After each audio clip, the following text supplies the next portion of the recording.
Good morning all, this is Mahesh, Agriculture Vocational Trainer in TS Model School, IBRAHIMPATNam, Jagitial district, which is in Telangana state. Our principal K.Vinod Kumar sir and our VC Jagitial sir, we are under the able. Now I am going to discuss about the plant nutrition management in vegetable crops. The topic which is in level 1. Plant nutrition is an important factor which is directly affects the plant growth, yield and quality of the crop. If any one of these elements is absent in the soil, the plant may show the deficiency symptoms like yellowing of green leaves and purplish color of leaves, some necrotic spots on the leaves. These nutrients we can supplement it in the soil through the fertilizers and manures. There are totally 70 nutrient elements which are necessary for the plant growth. All the nutrients are equally important irrespective of their requirement. According to the Arnold and Stout, the famous agronomy scientists, they proposed the 3 criteria of a element. These 3 criteria must satisfied by the elements which we consider as a plant nutrition. First one is the plant cannot complete its life cycle without that nutrient element. Second one is element is specific, it cannot replace it by another one. Third one is the element must be participated in the plant metabolism. Once again I repeat these 3 criteria. First one is a plant cannot complete its life cycle without that nutrient element. Second one is it is specific, it cannot replace it by another element. Third one is it is directly participated in the plant metabolism.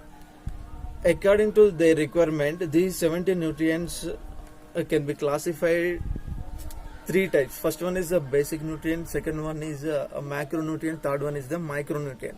First of all, basic nutrients. Basic nutrients are hydrogen, oxygen, carbon. Macronutrients, it's again further divided into 2 types. First one is primary nutrients, second one is secondary nutrients. First of all, primary nutrients are nitrogen, phosphorus, potassium. Secondary nutrients are sulfur, calcium, magnesium. Next, micronutrients are manganese, ferrous, molybdenum, copper, zinc, nickel. Especially here I want to discuss about the functions and deficiencies in terms of primary nutrients. Primary nutrients includes nitrogen, phosphorus, potassium. First of all, functions of nitrogen. It promotes the growth of leaves and stem, and it enhances the dark green color in growing plants, and it is necessary for the development of chlorophyll and cell protein. And also it improves the intake and assimilation of other nutrients like phosphorus, potassium, sulfur. The deficiencies in terms of nitrogen, the loss of vigor and yellowing of green leaves and shortening of the stem and leaves. Next, functions of phosphorus. It stimulates the formation of roots and maintains the healthy growing system of roots. Next, and also it helps in the speedy maturity in crops.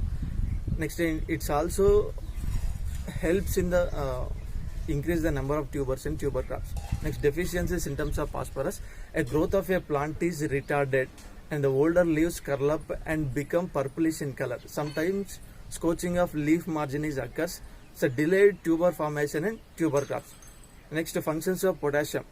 It helps in the carbohydrates and protein synthesis, and also it helps in the transfer of carbohydrates from leaves to the roots, and increase the disease resistance against the drought and frost.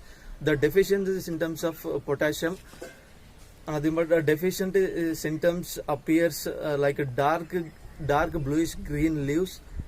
Next, terminal leaves shows bronzing accompanied by the necrotic spots, and in case of acute deficiency, a premature death of a plant can be occurred. Okay, children, especially in this topic, the 3 criteria of Arnold and Stout very important, and classification of plant nutrient also important. If you have any doubt, please comment me, I will clear. Hope you everyone safe at home, don't go outside.